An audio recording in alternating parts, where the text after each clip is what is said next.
Madame, c'est bien le bonsoir et bienvenue au journal sur Equinox Télévision. À la une de l'actualité ce soir, production locale du riz.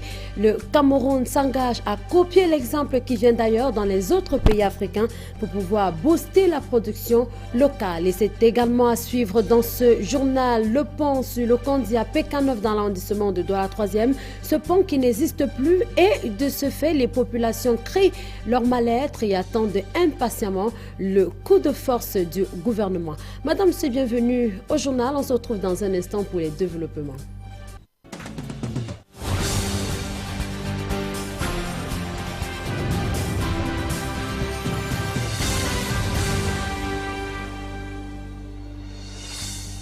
Une fois encore, bonsoir, bienvenue à tous et à toutes. La rivière du Kondi, située dans l'arrondissement de Douala 3e, est sortie.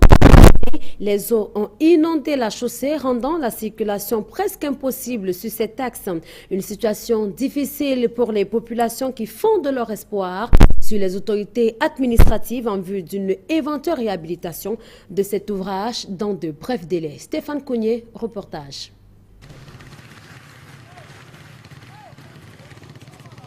La traversée ici peut durer des minutes.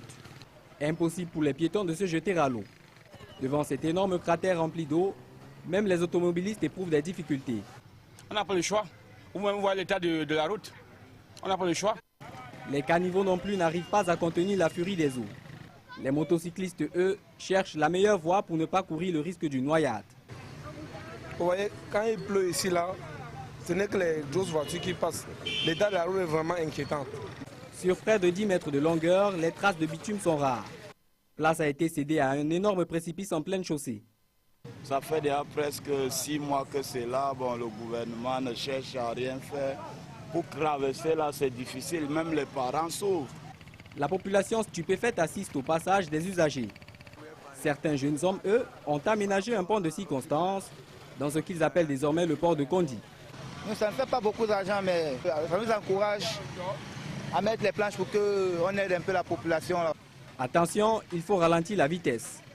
Qu'importe, puisque...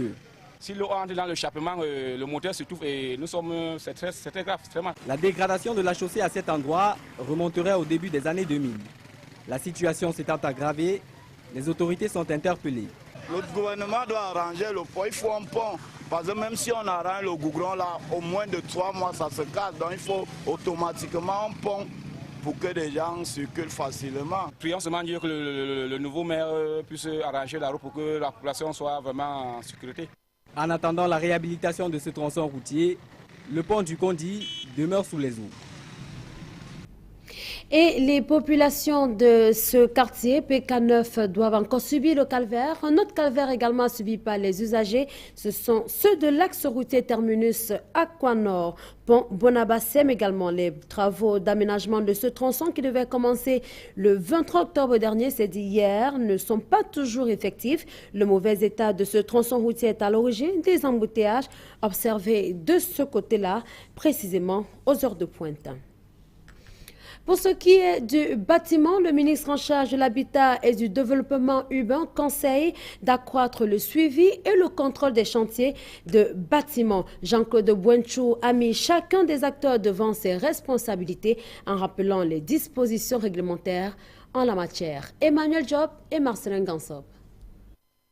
Le spectacle désolant d'un immeuble s'effondrant récemment à Douala a remis au goût du jour la légèreté avec laquelle certains bâtiments sont construits au Cameroun.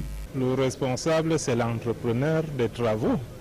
Vous allez constater un bâtiment de 6 niveaux qui a 5 dalles.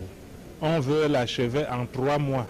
Vous comprendrez que techniquement, ce n'est pas tenable. Vous trouverez par endroits où on doit avoir les fers de 10, on met des fers de 6, de 8. Ça ne peut pas tenir. Là, on ne peut pas accuser l'administration. Le laisser-aller a pris le dessus sur le respect des normes, aggravé par le non-suivi et l'absence de contrôle dont certains chantiers sont l'objet. À cela, il faut ajouter l'occupation non maîtrisée des espaces, le phénomène d'habitat spontané, les constructions dans les zones marécageuses. Autant de visages pas du tout réluisants que présentent malheureusement nos villes. Et la plupart du temps, nous sommes confrontés, n'est-ce pas, à des problèmes d'accessibilité. dans les quartiers, n'est-ce pas, éloignés, ou certains quartiers à problème, la mobilité même dans la ville, et puis l'implantation des bouches d'incendie, qui sont des facteurs qui participent à la sécurisation des bâtiments d'habitation. Il existe pourtant une batterie de dispositions législatives et réglementaires régissant le secteur de la construction, et notamment la lettre circulaire du 20 novembre 2011 relative aux mesures de suivi et de contrôle public des chantiers de construction des bâtiments. Beaucoup, surtout d'autoconstructeurs, ne savent pas qu'il faut faire leur plan par des professionnels, ça c'est d'un. Et de deux, soumettre, n'est-ce pas, ces plans-là à la sanction de l'autorité administrative qui est le premier magistrat et qui doit délivrer en dernier ressort les permis de construire. Reste à espérer que les mauvaises habitudes vont céder la place aux bonnes pratiques. Un peu plus de 300 packs de boissons en canette ont été saisis dans la capitale économique du Cameroun, Douala. Une opération d'assainissement conduite par la délégation régionale du commerce pour le littoral. Les autorités parlent de vente de produits illicites. Steve Boulet et Flavien Valondongo. La plupart des marchés camerounais sont inondés de produits contrefaits. C'est le cas de cette bière en canette dont le stock vient d'être saisi par les éléments de la brigade de contrôle de la délégation régionale du commerce pour le littoral. Notre fonction régalienne est de nous assurer que les produits qui sont proposés sur le marché sont de très bonne qualité. Donc c'est un engagement qu'on a pris vis-à-vis des consommateurs, surtout des produits alimentaires. Il faut savoir que c'est une opération qui va continuer jusqu'à la fin de l'année. Pour ce produit, par exemple, la différence du vrai et du faux se trouve sur les écriteaux et la couleur. La boîte bien bleue est originale et juste à côté, la moins bleue est piratée par des commerçants véreux. Une situation qui semble prendre de l'ampleur à la veille des fêtes de fin d'année. Nos équipes de contrôle vont s'investir sur le terrain pour que aussi bien des produits du cru que des produits manufacturés soient servis à la population dans des conditions saines, principalement dans le but d'assainir nos marchés à la veille des fêtes de fin d'année. Les grandes villes du Cameroun sont davantage gangrénées par ces fléaux que sont la piraterie, la contrefaçon et plus grave, l'inflation. Le gouvernement se doit donc de multiplier des stratégies pour stopper cette saignée. Vers un nouvel essor du riz Made in Africa, c'est le sentiment qui se dégage à l'issue du 3e congrès africain du riz qui vient de s'achever dans la capitale Yaoundé. Le Cameroun entend s'inspirer de ce qui se fait ailleurs tout en capitalisant les multiples potentialités qui existent pour booster la production locale. Emmanuel Job et Marcelin Gansop. Les enseignements sont nombreux au moment où le rideau tombe sur le 3e congrès africain du riz. Pendant 4 jours, plus de 600 experts ont tracé le chemin que devraient emprunter les pays africains pour booster leur production et réduire les importations massives de riz. Et nous avons découvert avec beaucoup d'admiration qu'un pays frère comme le Mali, qui a les problèmes que nous savons, est passé de 170 000 tonnes de production de riz à 1 600 000 tonnes. Ce qui veut dire que c'est des choses que nous pouvons faire. Ce que les chercheurs doivent faire, c'est trouver du riz moins cher et qui plaise aux Camerounais et qu'on trouve partout au Cameroun. À Tonga, ils mangent le riz de Tonga. Ils aiment leur riz, ils n'importent pas le riz. Le riz de Yaoundé, dès que nous pourrons. Il faut que, comme c'est en ville, que ce soit conditionné de manière à ce que ça puisse plaire aux ménagères et que ce soit compétitif.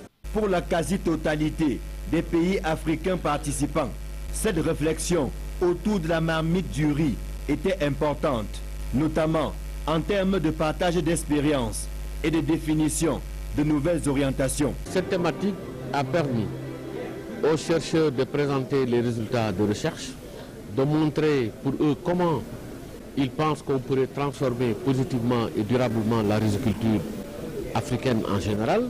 Ça a permis également aux décideurs de dire quels sont les axes forts des politiques à mettre en œuvre pour assurer la sécurité alimentaire, en tout cas à partir du riz. Les trois composantes essentielles, la recherche, la mécanisation et la maîtrise de l'eau, sont des éléments fondamentaux de cette quête pour laquelle nous sommes arrivés ici. Les riziculteurs camerounais ont joint leur voix à celle de leurs collègues venus d'ailleurs pour solliciter davantage l'accompagnement des pouvoirs publics. Le rayonnement envisagé de l'activité rizicole en dépend. Désengorgement du parc automobile de Douala, le port autonome de Douala procède à la vente aux enchères publiques des véhicules abandonnés par leurs propriétaires. L'action débutée le 15 octobre dernier va se poursuivre jusqu'au mois de janvier de l'année 2014. Steve Eboulet et Flavien Valondongo. Le port autonome de Douala voudrait se débarrasser des marchandises abandonnées par leurs propriétaires. Depuis le 15 octobre dernier, une opération de vente aux enchères publiques s'y déroule. Qu'est-ce qui crée le besoin de vente? C'est celui de libérer un peu le lieu, les aires de douanement. Et ensuite, récupérer les droits qui ont été, pour une raison ou une autre, pas payés du fait que l'importateur n'a pas pu payer les droits de douane à temps.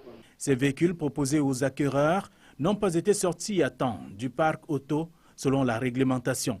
Les propriétaires de ces engins abandonnés n'ont pas de souci à se faire. Pour le moment, tout ce qu'on demande à nos partenaires, si on peut les appeler ainsi, c'est de nous faire confiance que tout ce qui est destiné à la vente sera exposé et sera soumis à leur appréciation. Pour les acquéreurs, au-delà des frais à débourser pour le véhicule choisi, ils devront payer un pourcentage. Les valeurs étant déjà retenues, on les propose aux différents acquéreurs. On leur dit aussi que quand vous avez acquis un véhicule, vous avez 48 heures pour l'enlever. Mais les 13% qui sont perçus sur le principal, c'est pour permettre de régler les frais que peuvent engager la vente. Sur le terrain, les acheteurs semblent trouver leur compte. J'ai sollicité une voiture et je l'ai eu. Non, les prix sont abordables. Par exemple, quand je prends une Mercedes E250 à 1 100 000 par rapport au prix qu'on nous vend pareil dans les parcs auto. L'opération qui a pour objectif d'assainir le parc automobile du port autonome de Douala prend fin le 15 janvier 2014. Protection et gestion durable de la faune et de la forêt, la zone protégée de Yabassi est celle là où le braconnage connaît un essor considérable dans la région du littoral.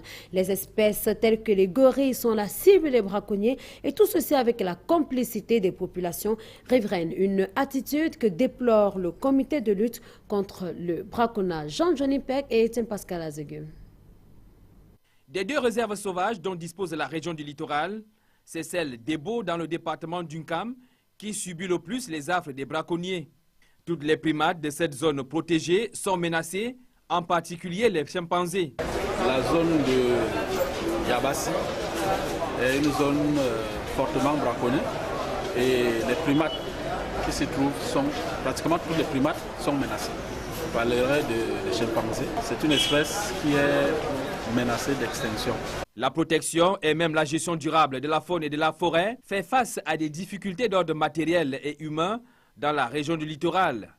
Le manque de la collaboration des populations des zones protégées vient rendre plus difficile encore la tâche des éco-gardes qui ont du mal à mettre la main sur les braconniers. C'est une opportunité pour moi de lancer un appel aux populations de se joindre à nous pour la préservation de la biodiversité et de ne plus prêter le flanc aux braconniers qui ne sont là que pour profiter de la richesse du pays. 8 des 22 millions d'hectares de la faune et de la forêt au Cameroun sont des zones protégées. Il s'agit d'un potentiel de biodiversité qui, mieux protégé, peut représenter une réelle source de revenus pour le Cameroun. Les ressources phoniques bien gérées peuvent valablement contribuer au développement économique et social. Et à la mise en œuvre de la stratégie de la croissance de l'emploi. Si rien n'est fait, si des efforts importants ne sont pas fournis, nous pouvons faire de ces richesses qui, sous d'autres cieux, représentent la première source de revenus. Un pays comme le Kenya, vous connaissez ce que vaut l'écotourisme dans ce pays. Le comité de lutte contre le braconnage dans la région du littoral a ainsi du pain sur la planche pour la protection des réserves sauvages de Douala et Déa et d'Ebo.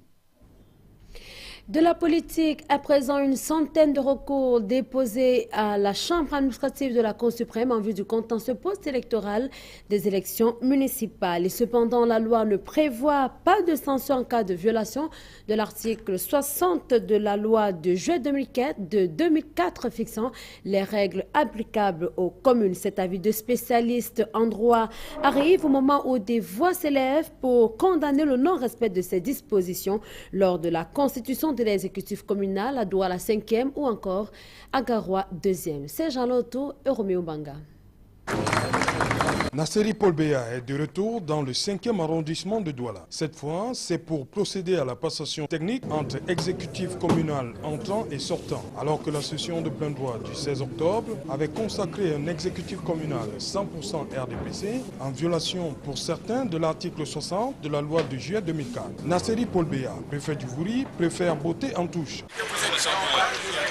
Pour Maître Célestin Kengoum, avocat au barreau du Cameroun, la loi reste muette sur une éventuelle violation de l'article 60. C'est une règle qui est assez claire, assez simple à appliquer, mais difficile à maîtriser en ce sens que la loi n'a pas prévu une disposition pour sanctionner la violation de cette disposition. Et en droit, nous avons un principe très clair, il n'y a pas de nullité sans texte. Avec un exécutif communal essentiellement issu du RDPC, parti ayant obtenu la majorité relative lors du scrutin du 30 septembre, Douala 5e fera-t-il tache d'huile? Celui qui veut s'inscrire dans le respect de la légalité ne peut pas ne pas respecter cette disposition.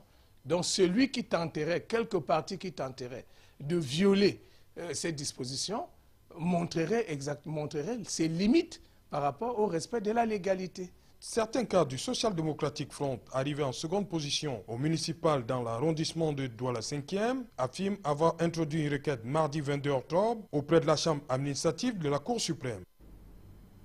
Restons dans les communes, rendons-nous du côté de Fumban dans le département du Noun, où 23% seulement sur le taux de réalisation des marchés publics dans cette commune. Un taux jugé faible par le comité départemental de contrôle de l'exécution du budget d'investissement public de cette municipalité qui a tenu sa 3e session lundi dernier. Sandrine Babou.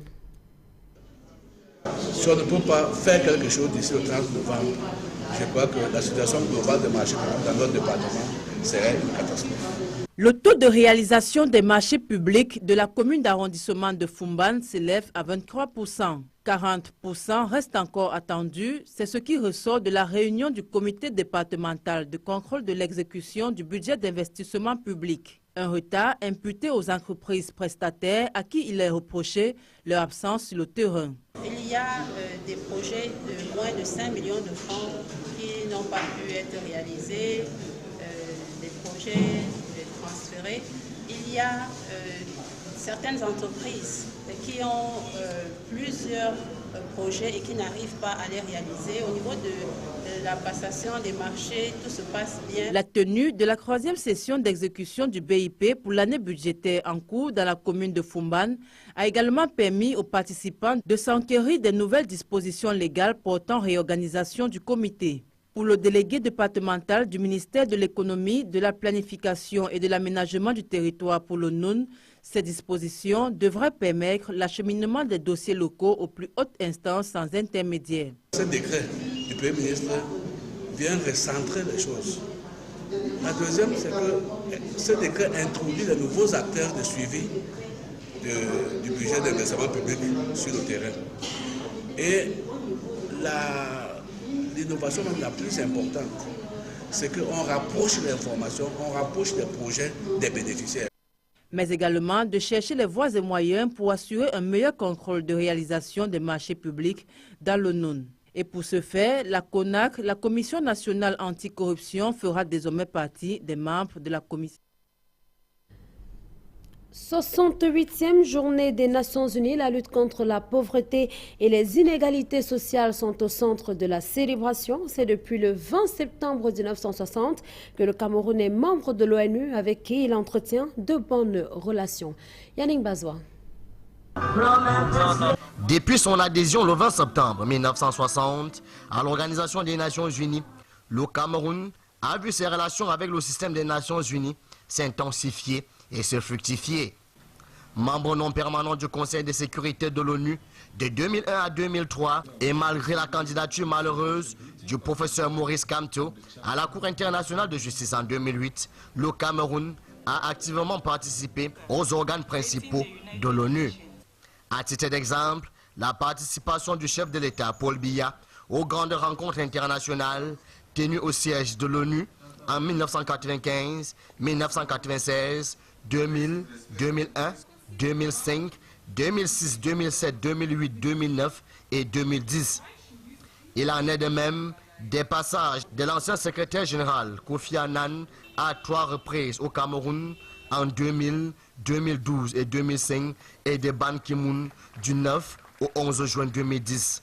Des visites qui ont matérialisé la nature des relations entre le Cameroun et l'ONU. En cette 68e journée des Nations Unies, l'accent a été mis sur la lutte contre la pauvreté et les inégalités sociales.